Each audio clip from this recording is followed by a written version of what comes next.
एक बार की बात है, बादशाह अकबर के हीरे की कीमती अंगूठी खो गई।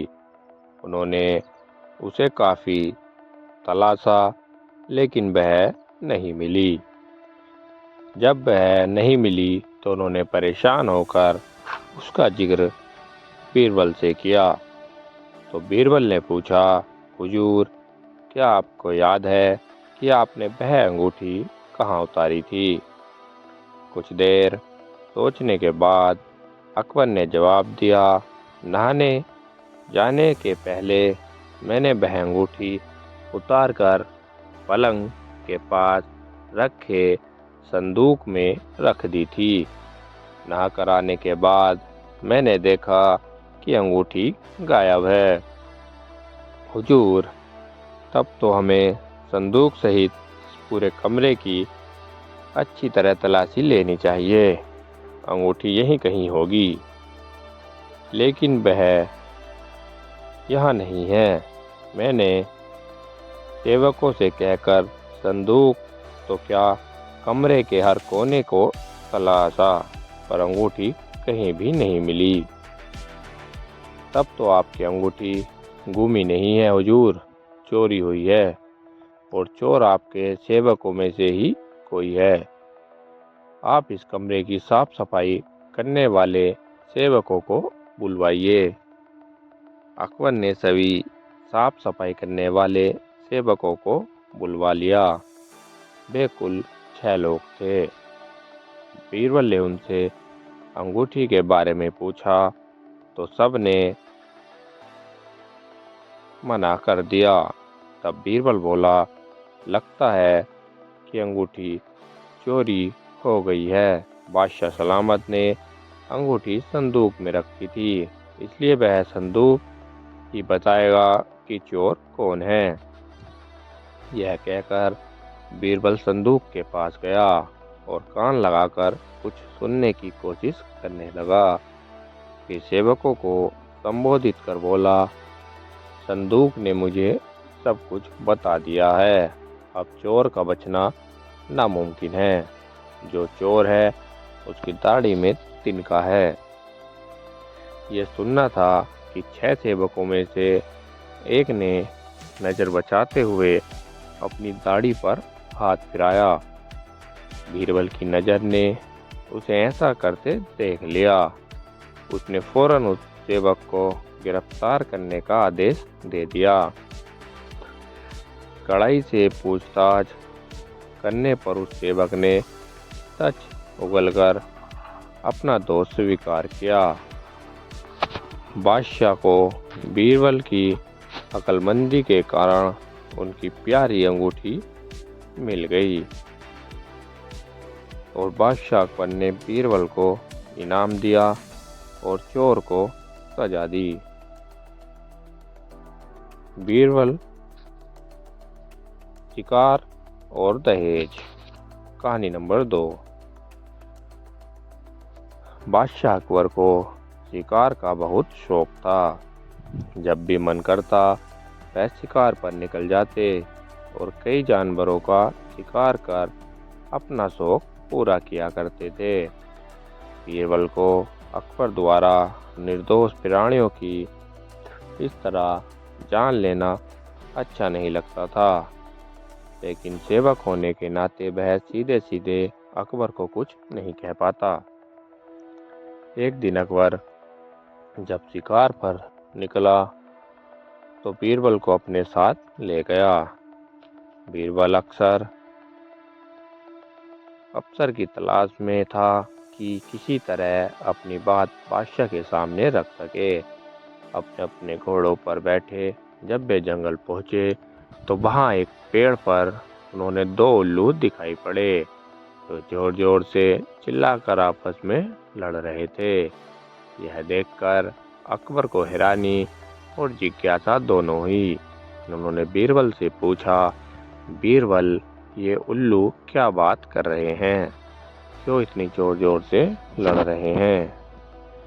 बीरबल ने जवाब दिया, हुजूर, ये दोनों दहेज की रकम तय कर रहे हैं। पहला वाला दूल्हे का पिता है वो कह रहा है कि उसे दहेज में 40 जंगल चाहिए और बिना किसी जानवर के। दूसरा उल्लू दुल्हन का पिता है। वो दूल्हे के पिता से कह रहा है कि अभी वो दहेज में केवल 20 जंगल ही की व्यवस्था कर सकता है। दूल्हे का पिता मान नहीं रहा, इसलिए दोनों झगड़ रहे हैं। इस बीच एक उल्लू जोर से चिल्लाया। अकबर ने बीरबल से पूछा, अब ये क्या कह रहा है? बीरबल बोला, हुजूर, अब ये दूल्हे के पिता से ये कह रहा है कि यदि तुम 6 महीने का इंतजार करो तो मैं तुम्हें 40 जंगल बिना किसी जानवर के दे दूंगा। अकबर को समझ आ गया कि बीरबल क्या कहना चाहता है। बीरबल अकबर को समझाना चाहता था कि इस तरह जानवरों का शिकार मत करो।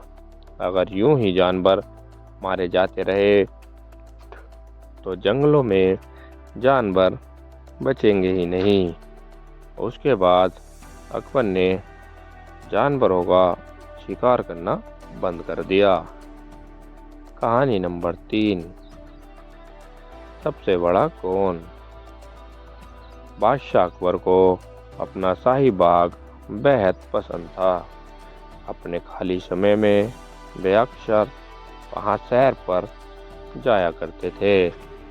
एक दिन हमेशा की तरह वे शाही बाग में टहल रहे थे। बीरबल भी उनके साथ था। टहलते टहलते वे विभिन्न मुद्दों पर चर्चा कर रहे थे। चर्चा का मुख्य मुद्दा अकबर की हाल ही में पड़ोसी राज्यों और क्षेत्रों पर हुई जीतें थीं। अचानक अकबर के दिमाग में एक प्रश्न कौंधा और हमेशा की तरह उन्होंने वह प्रश्न बीरबल से पूछ लिया। प्रश्न था, सबसे बड़ा कौन? दिल ही दिल में अकबर चाहता था कि बीरबल उसकी जीतों के बारे में बखान करे और साथ ही उसकी बहादुरी और नेतृत्व क्षमता की भी। लेकिन अकबर की उम्मीदों के विपरीत बीरबल ने इसका उत्तर दिया, यहाँ पना सबसे बड़ा तो बच्चा ही होता है। अकबर को बीरबल का यह उत्तर अटपटा लगा। साथ ही अपना मनचाहा उत्तर न मिलने पर थोड़ा बुरा भी लगा। उन्होंने बीरबल से अपनी बात सिद्ध करने को कहा। बीरबल समझ गया कि अकबर उसके प्रश्न से खुश नहीं है। उसने 48 घंटों का समय मांगा। अकबर ने उसे समय प्रदान कर दिया। समय मिलने के बाद अकबर अपने एक मित्र के पास गया और उससे सहायता मांगी। उसके मित्र का एक बहुत ही प्यारा 2 साल का बेटा था। बीरबल उसे अपने साथ राजमहल ले जाना चाहता था और मित्र ने भी उसे अनुमति दे दी और बीरबल बच्चे को लेकर अकबर के दरबार में चला आया। बीरबल के साथ एक प्यारे से बच्चे को देखकर अकबर बहुत खुश हुए और बीरबल से उसे अपने पास लाने को कहा। जब बीरबल बच्चे को अकबर के पास ले गया तो उसने उसे अपनी गोद में बिठा लिया। बच्चा अकबर की गोद में बैठकर मज़े से खेलने लगा। अकबर उसकी बाल कीड़ा देखकर हंसने लगे। कुछ पलों के लिए वे राजपाट की सारी चिंता भूल गए और उस बच्चे के साथ का आनंद लेने लगे। अचानक खेलते खेलते बच्चे को जाने क्या हुआ कि उसने अकबर की मूछें पकड़कर खींच दी। बच्चे की इस हरकत से अकबर दर्द से चीख उठे। उन्हें बहुत गुस्सा आया। वे बीरबल पर चिल्लाने लगे, बीरबल, तुम इस गुस्ताख बच्चे को मेरे दरबार में से क्यों लाए हो? इसे अभी यहाँ से ले जाओ, नहीं तो हम इसे सजा दे देंगे। बीरबल को ये समय सही लगा अपनी बात रखने का।